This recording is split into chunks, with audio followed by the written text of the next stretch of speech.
नमस्ते बच्चों, कैसे हैं आप? आशा है आप अपने घरों में स्वस्थ और सकुशल होंगे। मैं गीतांजलि शर्मा, आपकी हिंदी टीचर। एक बार फिर से आपका स्वागत है हिंदी ऑनलाइन क्लासेस में। बच्चों, जैसा कि आप जानते हैं, हम पाठ 1 से 8 तक पढ़ चुके हैं। यह हमारा सेकंड सेम है। इसका भी हम एक पाठ पढ़ चुके हैं, पाठ 8 हम पढ़ चुके हैं। आज है पाठ 9 की बारी। जैसा कि आप जानते हैं, हम अपने आगे के पाठों में बहुत सारी चीज़ों के बारे में पढ़ चुके हैं। इस पाठ में भी हम एक नई चीज़ पढ़ने जा रहे हैं, जो है पक्षियों के बारे में। आपने आसमान में उड़ते हुए पक्षियों को तो अवश्य देखा होगा। जी हाँ, यह पाठ उन्हीं पक्षियों के बारे में है।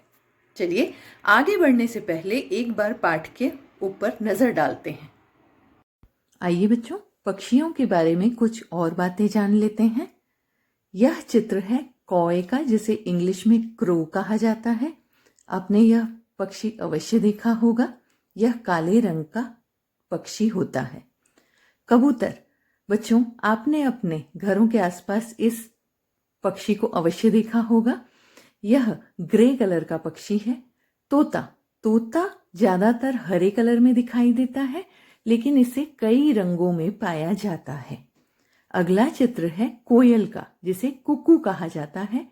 कोयल एक बहुत मीठा गीत गाने वाला पक्षी माना जाता है। बच्चों, अगला चित्र है उल्लू। आपने उल्लू को जरूर देखा होगा। उल्लू रात के समय जागता है और दिन में सोता है। अगला चित्र है राम चिरैया यानी किंग फिशर का। यह जीव भी रंग बिरंगा कई सुंदर सुंदर रंगों में पाया जाता है। यह चित्र है हंस का। यह बहुत ही दुर्लभ जीव है, मुश्किल से मिलता है। यह माता सरस्वती का वाहन भी है। यह चित्र है बच्चों राजहंस का, जिसे फ्लैमिंगो कहा जाता है। फ्लैमिंगो एक विशाल जीव है, बड़ा जीव है। मुर्गा, आपने मुर्गे की कुकड़ू को आवाज जरूर सुनी होगी। मुर्गा और मुर्गी से हमें अंडे भी मिलते हैं बच्चों। बतख, पानी में तैरती हुई रंग बिरंगी बतखें आपने जरूर देखी होंगी। यह भी एक पक्षी है जो जमीन पर भी रहता है। गिद्ध, बच्चों गिद्ध जिसे हम वल्चर कहते हैं, यह एक विशाल जीव है। यह मांसाहारी जीव है, यानी मांस खाता है। चील, जिसे आप काइट कहते हैं, यह भी एक मांसाहारी जीव है और मरे हुए जानवरों और पशु पक्षियों को खाता है। गरुड़, ईगल, इसका आकार भी बहुत बड़ा होता है और यह भी मांसाहारी यानी मांस खाने वाला पक्षी है। अगला पक्षी है शुतुरमुर्ग। यह सबसे विशाल पक्षी माना जाता है और धरती पर बहुत ही कम पाया जाता है। दोस्तों, पढ़ते हैं यह कहानी जिसका नाम है 9 नन्हे पक्षी। एक बार माँ मुर्गी ने 9 अंडे दिए। एक दिन मुर्गे को अंडों की रखवाली करने को कह माँ मुर्गी पास के तालाब पर पानी पीने गई।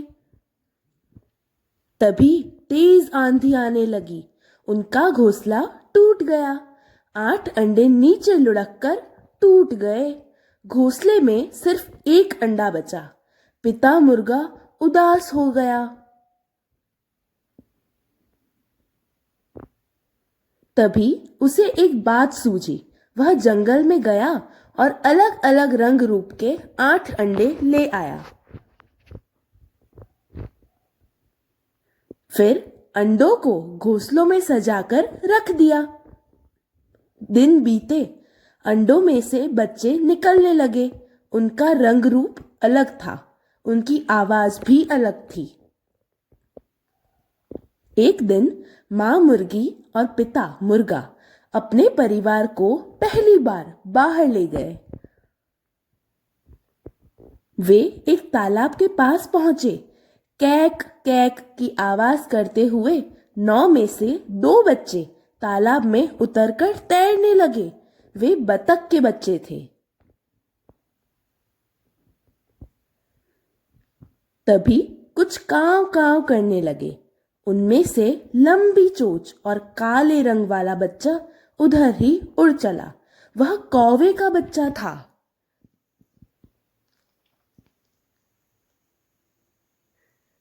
तब उन्होंने तोतों का एक झुंड देखा जो भोजन की तलाश में उड़ा जा रहा था।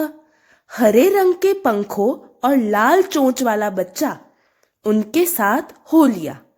वह तोते का बच्चा था। आगे एक पेड़ पर बहुत से कबूतर बैठे थे। गुटरगू की आवाज करता हुआ एक बच्चा उधर उड़ चला। वह कबूतर का बच्चा था। एक जगह कुछ कैडिला पक्षी तालाब में डुबकी लगा रहे थे। लंबी चोंच वाला नीले रंग का बच्चा भी सभी की तरह पानी में कूद पड़ा। वह कैडिला का बच्चा था। अचानक आकाश में बादल घिर आए। उनमें से एक बच्चा पंख फैलाकर खुशी से नाचने लगा। वह मोर का बच्चा था। अंधेरा होने लगा। अब मुर्गी और मुर्गे के पास 2 बच्चे रह गए। अंधेरा होते ही पेड़ की कोटर से एक उल्लू की आवाज आई, ऊं ऊं ऊं। तब गोल आंखों वाला बच्चा अंधेरे में उड़ गया। वह उल्लू का बच्चा था। सिर्फ एक बच्चा कहीं नहीं गया। वही था मुर्गी का असली चूजा। माँ और पिता ने राहत की सांस ली और बोले, कुकड़ू कू कुकड़ू कू। चूजे ने भी जवाब में कहा, कुकड़ू कू कुकड़ू कू कुकड़ू कू। तो बच्चों, यह था हमारा पाठ 9 नन्हे पक्षी। अब आपको आज का होमवर्क यह है कि आप इस पूरे पाठ के बारे में पढ़ेंगे, पाठ की रीडिंग करेंगे और उसके बाद पाठ में हमने जिन जिन पक्षियों के बारे में पढ़ा है उनकी एक लिस्ट बनाएंगे, उन्हें रफ नोटबुक में लिखेंगे। जिन जिन पक्षियों का नाम आपने जाना है इस पाठ में, उनकी एक लिस्ट बनाइए। ठीक है बच्चों, चलिए अपने अगले सेशन में हम फिर मिलेंगे। तब तक आप घर पर ही रहिए, पढ़ते रहिए, सुरक्षित रहिए। धन्यवाद।